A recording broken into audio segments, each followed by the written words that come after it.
All right, hold on. I have to remove something on Facebook first.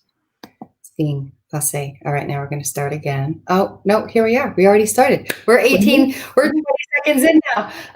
It was telling me that I couldn't go live on Facebook. So whoever's watching on Facebook can't watch it, and we'll edit this out anyway. But welcome to Mindset Monday. My name is Denise Zack, life coach, and I am super excited to be bringing to you all today Ashley Hart. She is the CEO and founder of She Plays, which is an all-female, not user-based, but all-female sports fantasy sport platform. And she is a rock star. She's part of the Game Plan community. And I met her back in January of last year, right? Is that when we were at the Orlando event, right? Yeah, earlier this year. It feels like forever ago, though. Yeah. Right. January of this year. I know. I feel like it's been about 4 years since we've had that event. But just super excited to have you here. I'm going to let you tell a little bit about yourself. Just tell everyone, obviously who you are, but then tell us a little bit about She Plays, this really cool fantasy sports platform. Yeah. Well, thanks so much for letting me come on today. I'm super excited to chat with you. And yeah, just to be a part of Game Plan U is extraordinary. So I'm thankful for it. So I am originally from North Carolina. I've been based in Orlando, Florida for the last 2 years. Went to Wake Forest University, go Deeks. And yeah, I started She Plays just wanting to, I was leaving a previous career in the nonprofit world and wanted to do something in the sports industry, but that would make an impact in some way. Social justice is definitely a big part of who I am. And so just looking for ways to do that, and being a female myself, a former athlete, a fan, just kind of disillusioned with the fact that women's sports was still so hard to see on TV, and the equal pay argument or the fight that was prominent and still prominent today with the U.S. women's soccer team. And so just started looking at what existed for the men's side that wasn't there for the women's, that can maybe help grow engagement, and was honestly shocked that fantasy sports were almost non-existent. And just knowing in my own personal experience of playing those and being engaged with leagues that probably wouldn't watch otherwise, just thought, okay, let's give this a go and see if this is just an organic way to grow that awareness, give them more attention, give them more broadcast opportunities, be a part of that movement. So yeah, that's how She Plays began. And it's been 1.5 years now, and we really launched the platform back in June, and super thankful. We've had signups and people playing every week, and really excited for the next 6 months, what we're going to be able to do there. That's awesome. And what do you attribute? Well, let me ask you this, right? You talk about kind of social justice. You talk about being a woman. And for those of you who've not watched this podcast before, I'm really trying to get in between the 6 inches between people's ears to really figure out what their thought process is, kind of how they show up to their day amid challenges and amid struggles. And, we look at people who are doing great things and crushing it out there, but not everything is a piece of cake, and not everything is this kind of walk in the park. And so I really want to talk to people about, what could have gotten in the way, what might have held you back, but didn't, right? So here you are, a woman in a male-dominated industry. First of all, sports technologies, male-dominated industry. And now talk about gaming and betting on top of it, and the differences in terms of attention and monetization and all of that when we think about women's sports versus men's sports. Were you at all intimidated? I mean, were you, was there a part of you that was kind of like, oh, I don't know about this. This might be really hard. What was going through your mind when you started to kind of develop this? Yeah, I would say yes, as far as just the development itself. So coding, I had no experience.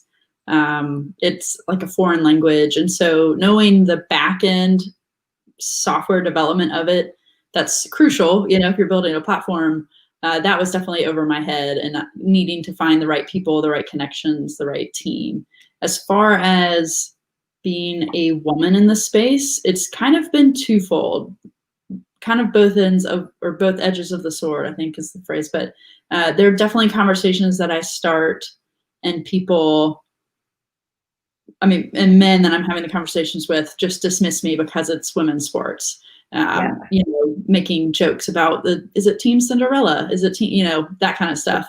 And that you kind of just have to, okay, you kind of don't know what you're talking about, and I'm just going to have to leave this conversation as politely as I can.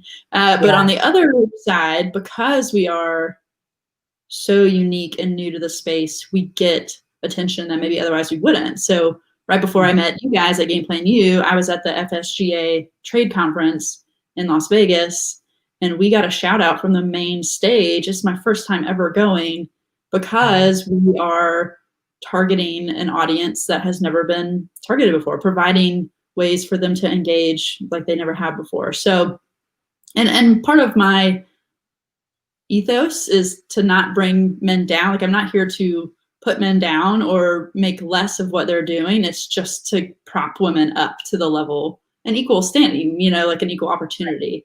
So, I try not to live in the harshness of, oh, it's women's sports, like from people who don't know what they're talking about, because clearly women's sports are entertaining. They're a wise investment. We've seen it for years, but especially in the last 2 to 3 years. And so, just finding the people who get it and who are wanting to go there with us. Yeah. And appreciate all that women's sports brings to the table, right? Yeah. Yeah. So, and I think that it's so important, and such a missed opportunity, I think, a lot of times with the male dominated way that the industry works. And so it's hard to find a voice for particular, segments of the population. And so I really applaud you for doing that and sticking to it, and not kind of just saying, oh, well, I don't know coding, so I can't do this, or, well, is it really going to make a difference? Are people even going to want to join? So I love the fact that you were just able to kind of go with it and keep moving forward with it. So I'm curious, what your user base is like. Do you have an equal number of men and women? Like, how's that all working out? Yeah, thank you for asking that, because it is interesting. I think when we started with just soccer, just the NWSL Challenge Cup, and that was predominantly women. We definitely had probably like 65-35 breakdown, women to men. But then with the WNBA started playing and we added that, we had a huge increase in men coming to play. So it's definitely, it might be 60-40, 55-45 now. But even historically and statistically across the country, 84, I think it's 84% of sports fans like women's sports. And so, we're definitely hoping that we're catching any and all sports fans, not just, we're very conscientious of, we want to make it a welcoming space for anyone to come play. We just promote women specifically, but anyone can come play, invite their friends. And so, pink's one of our colors, but it's not like the main, like we're just trying to make it as opening and inviting a place as we can for anyone. Absolutely. And I think it, goes both ways too, in terms of the fact that you're providing a platform for women's sports. I think it also sets a tone that it is exciting, it is engaging, it is, worthy of attention and time and investment. And so I think that, the sponsors and the people who might be a little bit, tentative about saying, oh, well, should we invest in that, or should we, even take this seriously? I think, the more kind of runway you have, and the more this develops and the more it grows, you're actually showing to investors, to sponsors, to, media and everyone out there that, yes, this is a thing. This is real. This is something that needs attention, deserves attention, and can actually, blow out of the water if done the right way. So I think that that's really, really awesome. I want to ask you though, like, was there ever a point where you felt like, this might be too hard, or was there a particular challenge that came up at all through this process where you felt like, I don't know, is this worth it? Should I keep going? Yeah, I mean, I think, to be honest, I think that's just a part of entrepreneurship itself, is you'll have these moments of, I'm way in over my head. I'm spinning Yeah. way too many plates. And so I think being a part of a community right now, you obviously can't go to co-working spaces, but Yeah. join groups like Game Plan U, or other communities out there like that, where when you're having that off day, you've got people who will say, no, you got this. You got this. Yeah. It's just, that encouragement is so crucial in the Yeah. entrepreneurial space. I do think that there have been a few more mountains that we've had to climb being female centric in this space. I was very shocked with the limited amount of coverage statistically that women's sports gets, particularly when you have leagues like the NPF, Pro Fast Pitch League, the WNBA, who've been around for 20 years and they're still not getting coverage. And for a fantasy sports platform, we need stats in order to run it. And so I think when I've come up against those kind of hitches, I would say, it's just like, okay, we're just going to have to add a separate step to this. And it's a big step, but Yeah. thankfully I think we're passionate enough about what we're doing, and honestly, like, wanting it for people just like, like, I would be on it all the time. If I wasn't creating it, I would be playing fantasy sports all the time. So, just keeping in mind the end goal, and again, just giving a voice to people who deserve it. They deserve to have had this attention for years. We want to make sure that they have it from here on out. And so certainly there have been times that it's like, I'm done, I'm throwing in the towel. And then hopefully someone comes around and is like, you got this. Yeah. Or we just get creative with projects that we'll have to add on to make it happen. Yeah. Such is the life of an entrepreneur, right? I think you said it well before. It's one of those things that because every day you're kind of carrying the weight of the company on your shoulders. It's not like there's a boss or an organization. You say, oh, my paycheck's coming, I don't have to worry about it. You literally are the one carrying everything. So there's a lot of pressure that comes with that. And it can be like a roller coaster sometimes, I imagine, so finding that support that you said is, I think, so important. Surrounding yourself, you also said it earlier, surrounding yourself with people who are really good at what they do, people who are great at coding. You probably could have figured it out yourself, but at the end of the day, it probably would have taken too much time and too much effort to be able to do it. Why not get someone on board who can develop it quicker for you and help you to get to where you need to go quicker, right? And so asking for help, aligning yourself with good people. And you also mentioned another thing. You mentioned being creative, right? That just because you hit a barrier doesn't mean you need to stop. It means you need to take a step back, look at what's happening, and decide, is this really a barrier? What can we do about it? What options do we have? And how do we work through this? Do we pivot a little bit? Do we add something? Do we delete something? And it sounds like you did quite a bit of that along the way. Yeah, we actually, even in the development piece of building She Plays, we were working with a software company from last summer doing a World Cup game. And just long term, we were just kind of boom, boom, boom, have to get games out. There was no real chance to stop and think and process until COVID hit. And when COVID hit, everything shut down. And it really did give me an opportunity for the first time to be like, okay, I can breathe. Now let's think through. And we actually decided to part ways with what we had been building and bring it all in house, which was a big change. But it was that, like, we can do this. We're starting small. We can do this. Make it look like what we want to look like. We can make changes automatically. There's no, lag time and getting with the team. So it's been, and honestly, it was like an injection of enthusiasm. It was just like, okay, here we go. It was like, I'm back in college and staying up till 2 a.m. making a website, or, like all sorts of stuff. It was like and what was also such a hard time, having COVID and like the fear of that and the sadness of being isolated, there was a fire in my belly of, we're building this, and let's go, let's make it happen for whenever sports do come back. But yeah, that creativity piece it comes in all shapes and sizes too. We're not talking artistically, because I don't know that I have much of that, but just the problem solving. It's really fun. That's another fun aspect of this entrepreneurial thing. And also much easier with a team when you can bounce ideas off. I know that's like a theme I keep bringing up. If you're an entrepreneur and you're starting, build a team. Focus on finding people who are passionate about what you're doing and have their own realm of expertise that you can build something together. Yeah. So cool. And, you're not the first person that I've talked to through this process who has said that, COVID stopped the hamster wheel, right?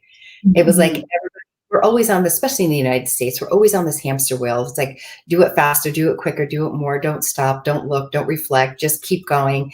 And COVID it was like all of a sudden everything came to a halt, and we didn't have any other choice but to kind of sit back and say, okay, now what? And I think so many people took advantage of that. And so many people with positive mindset, and I know we may not be talking about artistic creativity, but there's a creative aspect to your mind that isn't just going to be straight and linear. That's going to say, hey, wait a minute, we have an opportunity. We have something here. We have some time. We have some space. Let's try to create something different if what we're doing isn't exactly what we want right now. And you took an opportunity to do that, and which I think is amazing. And unfortunately, I think in our society, we don't have enough of that. Take a step back and look at what's happening and reflect. But you certainly capitalized on what could have been, much more difficult. And you also balance the fact that, like, yeah, something sad is happening, like over here, like this is COVID, and there's a lot of like scary stuff going on. And I'm not going to just focus on that. I'm not going to let COVID take me on even more of a roller coaster ride and distract me from what's really important in my life, because over here is my business, my life, my friends, my coworkers, and everything else that I can still focus on, right? So you found that balance of knowing that this thing is here, but saying, hey, this is an opportunity. I want to look in a different direction, and we'll be okay. This isn't the end of the world, kind of thing. So I love that. I don't know if you felt that way, but I while you were doing it, but it certainly.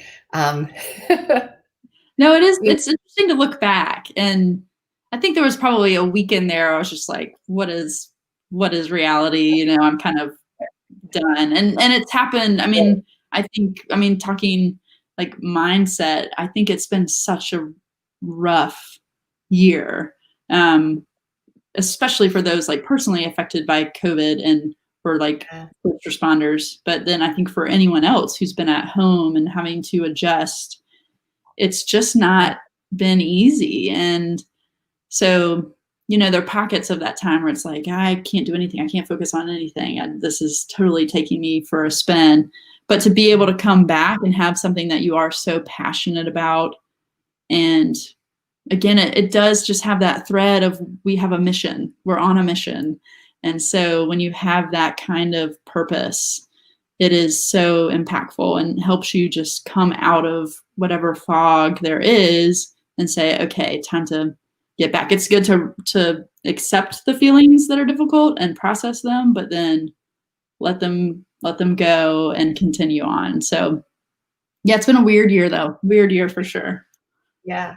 No, and you just said something so powerful that a lot of people don't do. You just said it is important to acknowledge the feelings that are happening and then let go of the fact that I just need to focus on something else, but also that we don't have control, right? Mm-hmm. Like, yeah, we need to know that we're having a reaction to something, name it, own it, process it. If you need to, be upset about it for a while, that's fine, but don't stay in it, right? And you chose not to stay in it. And that's what I'm hearing, which I think is so important. You chose to focus on something that was meaningful for you, that you have passion about, that was important for you.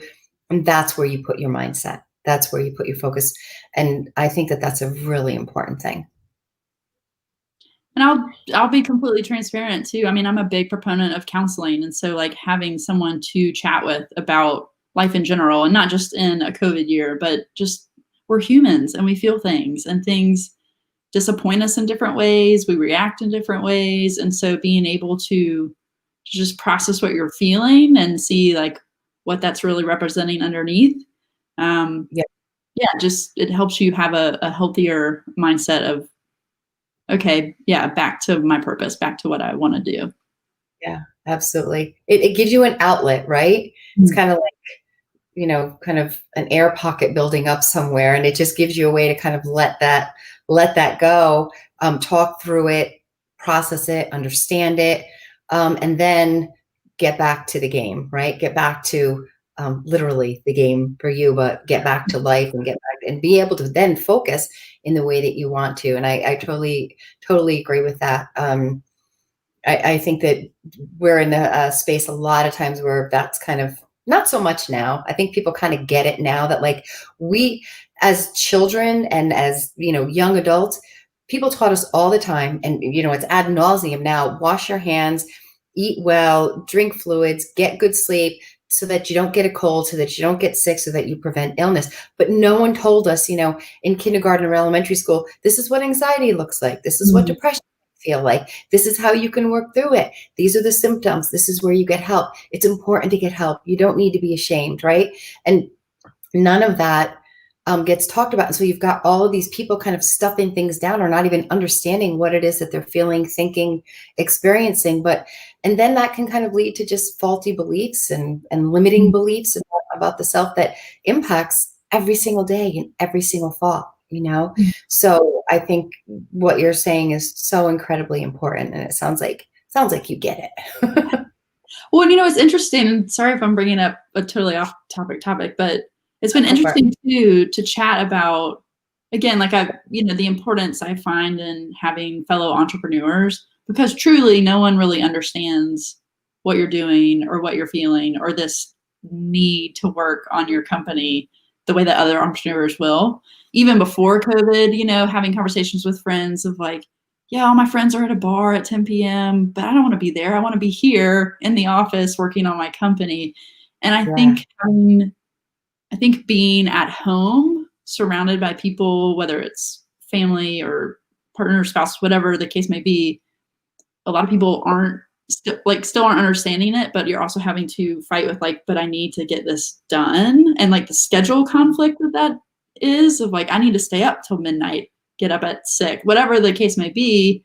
Yeah. I think I've had a lot of interesting conversations with friends and fellow entrepreneurs that are just like, it's been like so hard to love my family, my friends well, while I need to be working so much too. It's just, like there's no separation of home and office now. Yeah. So I think Yeah. again, just finding fellow entrepreneurs to be able to commiserate with, or just like, how are you dealing with this? How are you loving your family well when you need to do this? It's just so important. Right. That boundary setting, right? Knowing that relationships are really important and maintaining them, but knowing also too that familiarity breeds contempt sometimes. And that when you're with someone 24/7, it can be a little bit overwhelming. And then any, underlying issues that are there can kind of bubble up. And then finding that balance and setting those boundaries and being okay with setting the boundaries, right? Because sometimes we set a boundary with a family, friend, spouse, and they get upset. And then we automatically think, well, I did something wrong because that person got upset, when the reality is sometimes boundary setting upsets people. And the most boundary people in the world tend to be the happiest because they know what they can tolerate. They know what's okay for them. And they aren't afraid to kind of say it and say, I'm sorry if this upsets you. However, this is what I need in this moment. So I think that's a really important point that you bring up. You've brought up so many amazing points today. And I really, really appreciate it. I want to let people know how to get in touch with you. And so if someone wants to, they can connect with you at Ashley at she-plays.com. They can see the ticker across the bottom there. And I think we'll post this live, and you can add your LinkedIn to this as well. Any last advice you would give to someone who maybe is struggling or feels like they're ready to kind of give up on a project, or just feels distracted by life, or limiting beliefs, or whatever it is? And this could be one thing, it could be three things, whatever. What kind of advice would you give as we close out today's podcast? Yeah, I would say cut yourself slack. We're all going through I hate the phrase now, unprecedented times, but it still is. And it's still an adjustment, and it's still, who knows when we're getting out of it. And that's a weird place to be. It's a weird tension to hold. And so cut yourself slack if you haven't performed like you thought you would this year, or, you haven't had the motivation like you normally would. I don't think anyone is. And then I think too, just go back to your why. Why did you start this? Why are you doing this? Is the passion still there? And if it is, keep moving, keep doing one thing at a time. Make a plan for the next day and week and month if you can. And if the passion isn't there, it's okay to stop. It's okay to move on to the next thing. Life's too short to spend time doing something that you're not passionate about or you don't find purpose in. But I would hope that if you have the passion, again, find community if you don't have that already that can encourage you in the down times. But just have grace for yourself. I just think that we can be so harsh on ourselves and expect so much from ourselves. And we've just got to know, even in non-COVID times, we're not perfect. We're not going to get everything right. We shouldn't. You learn the best from your failures. So, I think just remember that you're human too, and probably the grace you're giving other people, give it to yourself. Awesome. I think. I love it. Beautiful advice. I couldn't have said it better myself. Awesome. Thank you so much for being here today, Ashley, for your insights, for your honesty, for your willingness to share. It takes great courage to allow even little pieces of vulnerability to come out. And you are a true, courageous person, and just someone who I very much admire in terms of how you carry yourself and how you're running your business and all of the cool stuff that you're doing. So I really want to thank you for being here. I want to thank everyone for tuning in today. And for joining us. I'll be back next Monday with Brad Paz, who is the founder and CEO of Zoptic, which is an athlete performance technology, which is amazing. We'll be talking with him next week. If you want to get in touch with me, Denise at gameplanu.org. And, if you want to watch one of my fellow colleagues, Mike Scharfenberg has Interview with Influencers. He's got a podcast coming up this Thursday at 1:00, which proves to be, I'm sure, is going to be an amazing podcast as well. So I just want to thank you again, Ashley, for being here. And we will, I'm sure we will see you again. Thank you so much for having me. I appreciate it. You're very welcome.